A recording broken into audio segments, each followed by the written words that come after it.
Sir, I'm going to need you to move. That's my seat. The voice cut through the pre-flight chatter like a jackhammer in a library. The boarding area of Flight 874 smelled faintly of coffee, jet fuel, and the recycled air of 100 tired business travelers. I'd just solved the middle square of my Sudoku puzzle when the shadow fell across my tray table.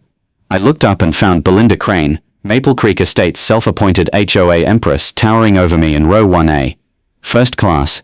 Boarding wasn't even finished, and already she was causing turbulence on the ground. Her posture was rigid, chin up, one hand gripping a quilted handbag like it contained state secrets.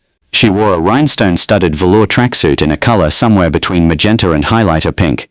Every inch of her outfit screamed, "I'm about to demand to speak to your manager," and she practically vibrated with righteous indignation. "Ma'am, I think you're mistaken," I said, keeping my tone calm, the way pilots are trained to talk when an engine catches fire. Belinda scoffed so loudly 3 people in 1C craned their necks. "Mistaken? I'm Platinum Plus Elite, that's my window seat." She actually said Plus Elite as though she'd unlocked a hidden level. Her lanyard of loyalty cards jingled against the zipper of her jacket. She turned to the flight attendant, a tall woman with the patience of a saint, and jabbed a finger at me. "Move him." The attendant, bless her professional heart, leaned closer to Belinda and whispered. I caught just enough to hear, "That's the pilot." The cabin went silent. You could have heard a peanut packet drop. I grinned. The downfall of Belinda Crane had officially begun. "My name's Lucas Moreno, 45, commercial pilot, Air Force veteran. Recently relocated to Maple Creek Estates, a gated community where people debate seasonal wreath rotations, like it's a NATO summit, and measure grass with rulers, as if national security depends on it.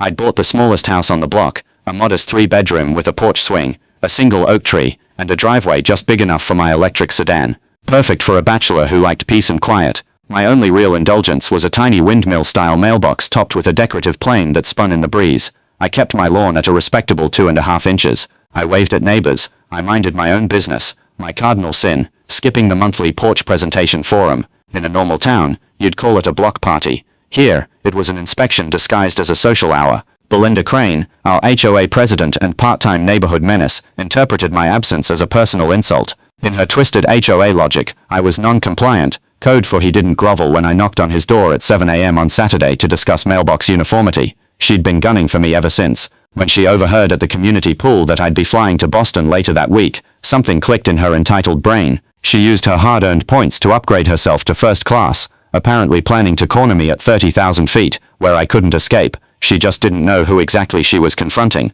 Her harassment had started days before the flight. She sent me violation notices so petty they would have been funny if they weren't real. First came the mulch. She wrote in official HOA stationery that my emotionally neutral mulch was visually apathetic and degraded the overall aesthetic value of Maple Creek's northern cul-de-sac. I didn't even know mulch could be apathetic. I briefly considered sprinkling glitter on it just to see what she'd do.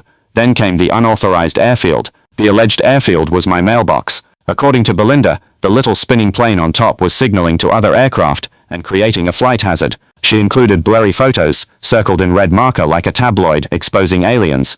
But the crown jewel, she accused me of disrupting local wildlife through low flyovers, and submitted a 3-page squirrel impact statement about how my supposed aerial maneuvers traumatized neighborhood rodents. She attached photos of squirrels mid-jump, as though they were evidence in a crime scene. Belinda didn't stop at official letters. She unleashed full propaganda. Flyers appeared on doorsteps reading, "Your neighbor is spying from the sky," in bold red letters. Clip art of drones buzzed around vaguely Cold War-style imagery. I'm half Puerto Rican. Apparently Belinda couldn't tell the difference. Some neighbors left the flyers on my porch like a prank. Others brought them over with popcorn. Through it all, I just smiled. I'd survived ejector seat malfunctions, emergency landings and budget cuts that made Air Force coffee look like champagne.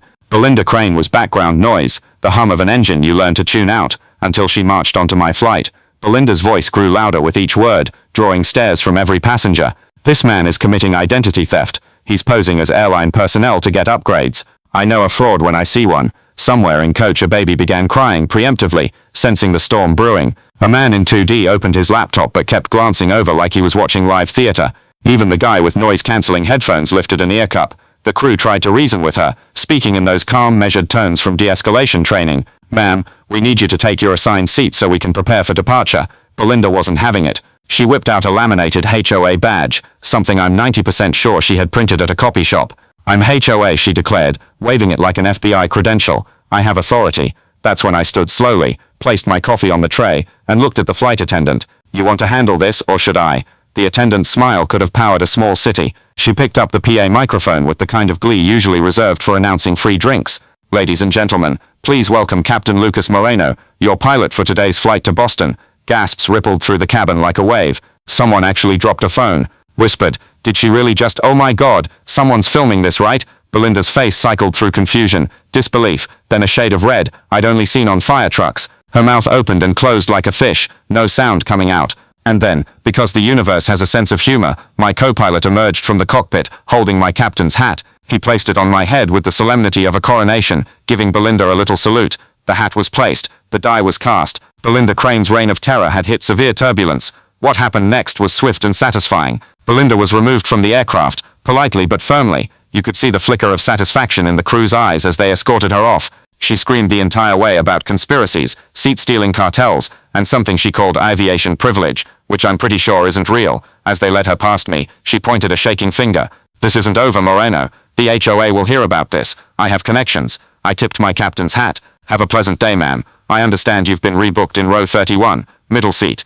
The truth was even better. Row 31, seat B, sandwiched between a bachelorette party that had clearly started celebrating early, and a man traveling with an emotional support chinchilla. I couldn't have planned it better if I'd tried. I flew that plane to Boston with the kind of smooth precision that comes from 20 years in the cockpit, and the deep satisfaction of cosmic justice. I even managed to avoid most turbulence, though we may have hit one small pocket just as we passed over Belinda's connecting flight path.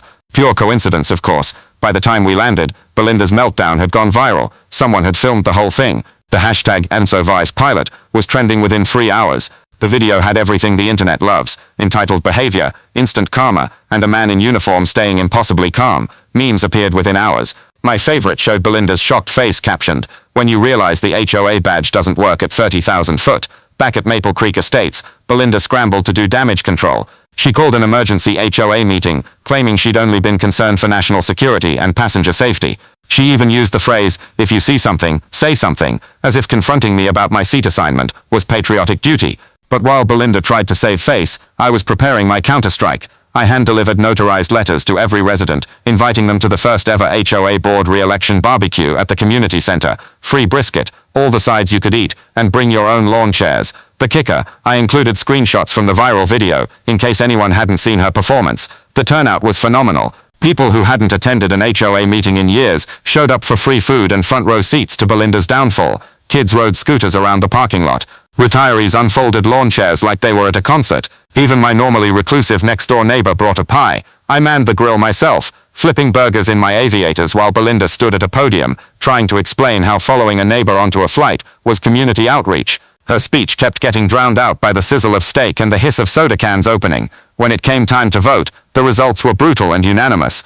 Belinda was voted out as HOA president. Even her husband abstained, which in marriage terms is basically a vote against. Someone nominated me as a joke, but then people actually started voting for me.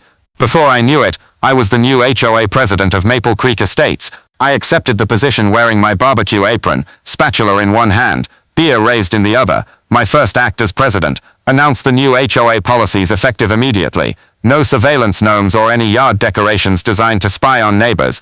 All complaints must be submitted via paper airplane, an aviation-themed twist I was particularly proud of. Most importantly, mulch neutrality is now protected speech under Maple Creek community guidelines. Belinda tried one last desperate move. She threatened to sue the HOA for wrongful termination, claiming she couldn't be removed without cause. That's when our community lawyer, who'd been watching the whole saga with barely concealed amusement, stood up and reminded everyone that harassing a neighbor onto an airplane and causing a flight delay that cost the airline thousands was in fact cause, more than cause, potentially criminal. The airline had already sent Belinda a letter banning her from flying with them ever again.